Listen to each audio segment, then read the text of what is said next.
کسی نہ کسی چیز کی جو پروگرامنگ ہے یا دہرایا جانا ہے، یہ بڑا ضروری ہے۔ آپ ٹیلی ویژن پہ دیکھتے ہیں کہ اشتہارات کو بار بار دکھایا جاتا ہے، تو وہ اس لیے کیا جاتا ہے تاکہ ہمارے دماغ میں سے واپس پیغام آنا شروع ہو جائے، اور جب ہم کبھی کسی شاپنگ سینٹر میں ہوں اور وہ پروڈکٹ ہمیں چاہیے ہو تو ہمیں اسی پروڈکٹ کا نام یاد آئے اور وہی سامنے نظر آ جائے۔ یہ اس کو ہم کہتے ہیں روٹے میموری، جو کہ بڑی کامیاب میموری ہے کہ آپ کی فنگر ٹپس پہ ہوں چیزیں۔ جیسے سوتے میں آپ کو جگا کے پوچھا جائے کہ آپ کا نام کیا ہے تو آپ کہتے ہیں احمد علائی۔ آپ کو یاد نہیں کرنا پڑتا کیونکہ آپ سینکڑوں ہزاروں دفعہ اپنا نام دوسروں کے منہ سے سنا ہوا ہے۔ تو یہ کچھ چیزیں ہیں جو ٹیکنیکل نوعیت کی ہیں، جس میں آپ کو تھوڑا بہت تکلیف ہوتی ہے، اور پھر ہم آپ کو بتا دیتے ہیں کہ آپ تکلیف جو ہے سہ لیں، یہ سہ لیں تکلیف، یہ آپ کے فائدے کے لیے ہے۔ اور جیسے ہم بات کر رہے تھے پرسوں، اور انیبلنگ کے بارے میں بات کر رہے تھے کہ انیبلنگ کیسے ختم کی جاتی ہے، تو جب آپ کسی کے ساتھ انیبلنگ ختم کرتے ہیں تو تب بھی آپ اس کو بتاتے ہیں کہ یہ ہم آپ کے ساتھ انیبلنگ کرتے تھے اور یہ فلاں تاریخ کے بعد نہیں ہوگی۔ آپ ایسی اچانک نہیں ختم کر دیتے۔ ایک بات تو یہ ہے کہ جتنے انیبلرز ہوتے ہیں، جو کہ ایک پیشنٹ کی زندگی میں 1 درجن 2 درجن انیبلرز ضرور ہوتے ہیں، ان تمام کو کانٹیکٹ کرنے کی ضرورت ہوتی ہے۔ کچھ پرائمری انیبلرز ہیں، سب سے پہلے ان کو ہم ملتے ہیں، اور ان کو کہتے ہیں کہ جو سیکنڈری انیبلرز ہیں آپ ان کو ملیں، اور ان کو ہم کہتے ہیں کہ ٹرشری انیبلرز سے ملیں۔ پرائمری وہ ہیں جو گھر والے ہیں، اور سیکنڈری وہ ہیں جو ورک پلیس پہ، محلے میں، رشتہ داروں میں ہیں۔ ٹرشری وہ ہیں جیسے کوئی پولیس والا دوست بنا ہوا ہے، یا کوئی دور پار کا کوئی بندہ ہے جو کبھی ملتا ہے، یا بعض اوقات ڈاکٹر انیبلنگ کرتے ہیں۔ ایک پیشنٹ شراب پی رہا ہے، ڈاکٹر اس کو اینٹی ڈپریسنٹ لکھ دیتے ہیں۔ It doesn't work. وہ سمجھتا ہے کہ جو مجھے ڈپریشن سی ہے یہ اینٹی ڈپریسنٹ سے دور ہو جائے گی، اور شراب کا سلسلہ چلتا رہتا ہے۔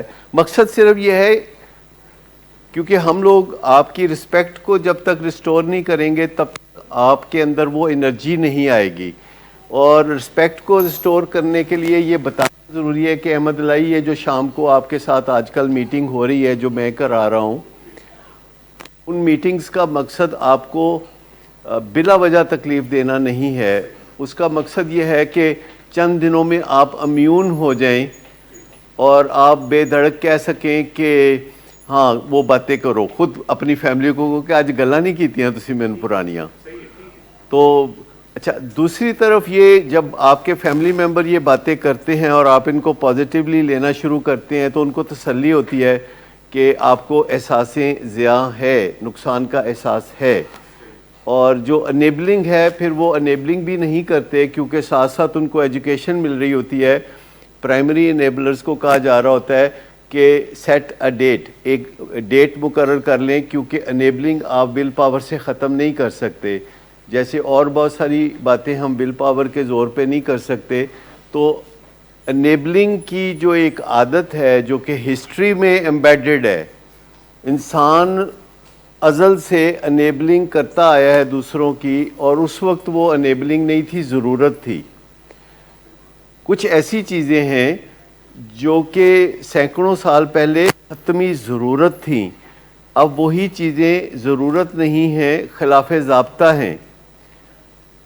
پہلے لوگ لوگوں کی مدد کرتے تھے، اب حکومت لوگوں کی مدد کرنے کے لیے موجود ہے، اور جب حکومت مدد نہیں کرتے اور لوگ مدد کرتے ہیں تو پھر حکومت اپنے آپ کو فارغ بنا لیتی ہے۔ میں آپ کو بتاؤں کہ کراچی اور لاہور میں ایک چھوٹا سا فرق ہے۔ لاہور میں آپ کو 1122 کی سروس ملتی ہے، کراچی میں آپ کو 1122 کی سروس نہیں ملتی۔ وجہ یہ ہے کہ کراچی میں یہ سروس فلاحی اداروں نے شروع کی ہے، اور وہاں گورنمنٹ نے یہ مدد شروع نہیں کی، کیونکہ ہزاروں کی تعداد میں ایمبولنسز بھاگتی دوڑتی نظر آتی ہیں جو کہ عیدی فاؤنڈیشن کی یا اس طرح کے اور اداروں کی طرف سے ہیں۔ لاہور میں چونکہ یہ رواج نہیں تھا، تو پرویز الہی صاحب نے اپنے دور میں 1122 کی سروس شروع کی تھی اور اس کے بڑے فوائد سامنے آئے کہ ایک بہت اچھی ایمبولینس لوگوں کو میسر ہوئی. تو جس کا کام ہوتا ہے وہ اسی کو سجتا ہے. میں بات کر رہا تھا کہ جب آپ انیبلنگ ختم کرنا چاہتے ہیں تو سب سے پہلے پرائمری انیبلرز کو ایجوکیٹ آپ کرتے ہیں اور پھر وہ اپنے پیارے کی بہتری کے لیے جو سیکنڈری انیبلرز ہیں جو گھر کے باہر کے لوگ ہیں ان کو پکڑتے ہیں کہ آپ نے یہ کام نہیں کرنا, اس کی زندگی بچانی ہے, اور اس کے لیے ایک ڈیٹ سیٹ کرتے ہیں. رینڈملی شروع نہیں کرتے. آپ جو ہے اپنے پیشنٹ کو کہتے ہیں کہ 14 اگست سے آپ کی انیبلنگ ہم بالکل بند کر دیں گے, اور ابھی مہینہ گزر رہا ہوتا ہے مئی کا یا جون کا, اور آپ کہتے ہیں کہ 14 اگست سے آپ کی انیبلنگ بند کر دیں گے, اور وضاحت کر دیتے ہیں کہ اس سے مطلب کیا ہے, اور پھر آپ دہراتے رہتے ہیں ہر دوسرے دن تیسرے دن کہ وہ یاد ہے نا جو میں نے کہا تھا کہ 14 اگست کو انیبلنگ بند کر دیں گے. تو پھر اس دن ساری کی ساری انیبلنگ پرائمری سیکنڈری ٹرشری ساری بند ہو جاتی ہے, اور 48 گھنٹے میں پیشنٹ ذہنی طور پر تیار ہو جاتا ہے کہ مجھے مدد چاہیے, تو برائے مہربانی مجھے مدد فراہم کریں.